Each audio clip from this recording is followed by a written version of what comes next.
but it's something I've been around my whole life. I know the dangers. Crashes haven't scared me away. I love riding, and I've been doing it my whole life. So that. It really wasn't anything new for me. So Now, you did a post on Instagram once about the movie The Wild Angels. Do you remember that at all? yeah, I'm a collector of a lot of old biker movie posters and stuff. I do have that in my garage. I have the soundtrack framed, and um, so I've got those things aren't cheap.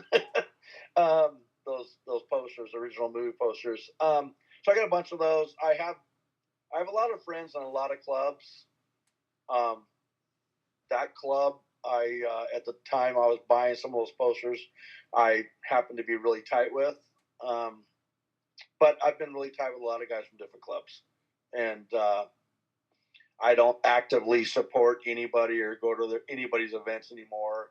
It's just too much politics and drama, and it's like teenage girl drama. It's really something else sometimes, and I just try to steer clear of it now. I've been caught in the middle of it a couple times. I got stabbed at one party, and it's not worth it to me. I just want to go ride and have fun, and I don't want to deal with that stuff anymore. But I was a big collector of some of that stuff, and the Hell's Angel stuff was something that I was really attracted to because I was hanging out with some of those guys for a while.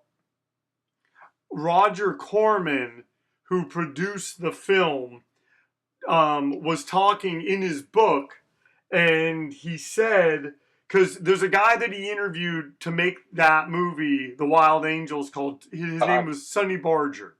And I figured you'd probably know who that was. Yeah. And he said that in his research, he said, hold on, wait, one second. I had it earmarked, and then I lost my page. Hold on one second. There is a point to this. Hold on. How did I lose my page?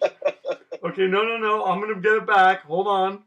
We've just had a lot of fun in this interview. You and I just have.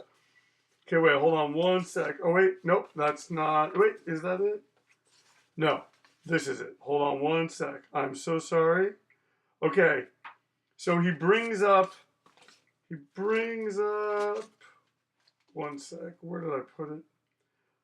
1 second. I apologize. That's no problem. Okay, no. That's all. This is going in. I'm leaving all of this funny stuff in the Awesome. interview. That's awesome. I just can't believe I prepared with a book. I really wanted to no, I found it. So he's talking about Sonny Barger, and he says that the most famous angel of them all and the president of the powerful Oakland chapter was a proud winner. No, I'm sorry, was proud. A winner in society's terms meant being Mr. Assistant Sales Manager Barger, not Sonny Barger on a gleaming, growling chopper. And my question for you is, do you think that maybe that's sort of how you've always looked at life? You looked at it like that on a bike, and you looked at it like that in punk rock. Kind of like your identity was going to be your own, and you weren't ever going to let people tell you who you were. Well, yeah, I mean, I think the majority of guys that are really hardcore bikers, yeah, of course, and I've been in clubs, and I've ridden with lots of different outlaw clubs, 1% clubs, and it's a different lifestyle, very different lifestyle, something that most people don't understand and don't ever get to experience. And I'll tell you what, man, it's really, really freeing to feel that way and to feel. I mean, I've never been in one of those clubs. I've hung out with them and ridden with them and just experienced some of the stuff they've experienced. Not been in a club. So I've been in clubs, but not an outlaw 1% club. And but those guys, they have so much fun, and they throw caution to the wind, and they live by a whole different set of rules. And that's really, like I said, it's real freeing. It's those guys don't worry about shit. They just do their own thing, and sometimes they pay for it, sometimes they don't.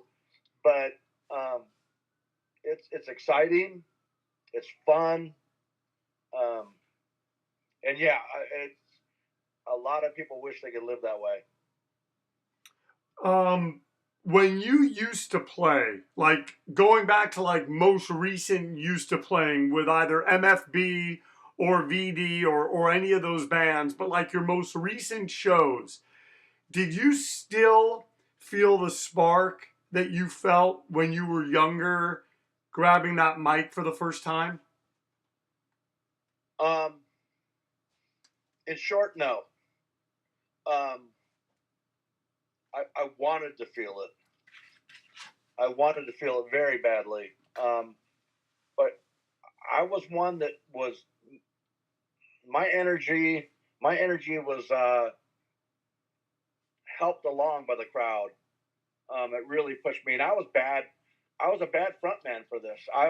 I would let not my feelings, I guess, but just let my energy level stay to the club's level. And that's bad. You got to stay up 110% all the time. And towards the end, you really wasn't feeling it. We weren't playing anything really, weren't playing any big shows or anything. And I got to the point where I was like, I just not feeling it. And that's another reason. That's why VD kind of, I was not, my hearing was part of it. I was having issues with one of the members in the band at that time, and when I finally said, I'm done, and just the energy level wasn't there, so I just thought it was best to call it quits. When I first I'd seen you play in VD before. It was in, I want to say, Long Beach. It was you guys, Black Spot, Chorus, but then you were at a show, and I don't think VD was playing, but you came up and you did Crawling with Chorus. Like they had you come on stage, and you got up on stage, and literally for that moment in time, it was like, I mean, everyone was into it. It was like captivating. And I remember when you got done, because you took the mic and you were like, I'm an old man, but I'm going to sing this song. And I remember you gave the mic back to Isaac when you were done. And Isaac said, you still got some good lungs for being an old man. And I just, like, do you remember that performance at all? Just because I was very inspired, even though it was one song in a long chorus set. I was like, wow, you gave everything that you had in that few minute song. Yeah, I was really, in the early days, I was the driving force behind the band. I was so fired up, and I was getting at all the shows. I was nonstop on the phone. I was an asshole on the phone, and promoters hated me because I'd call them 3 times a day. It got to a point where there's like Paul from Golden Boys finally said, okay, screw it. You can play whatever you want. What do you want to play? Shit. He goes, you guys good with GBH? I said, yes. Our first show at Fender's, GBH, Poison Idea, and Final Conflict. He goes, okay, stop calling me. You guys can play with GBH. And those days were so much fun, and I was so just pumped on the band, and I sold it, and I worked hard at it. And later on, I don't know, maybe, as you become a little bit more established, maybe you think something's owed to you, or you don't have to work as hard, and somebody will come to me and ask us to play. And so I kind of lost the edge where I was really pumped up and just fighting for shows. Plus, I didn't want to burn us out, playing locally a million times. So we didn't go on the road very much. We played some one-off stuff here and there, but we didn't do very much out of town, or out of state. So I didn't want to kill us locally either. But back in those times, there wasn't, like tonight, you could go to 7, 8, 9 different shows in Orange County or LA tonight. And back in the mid 80s, there was maybe 2. maybe if you're lucky. You know, and it was just for a week, you might have two, you know, on the weekend, and different then. It was really different then.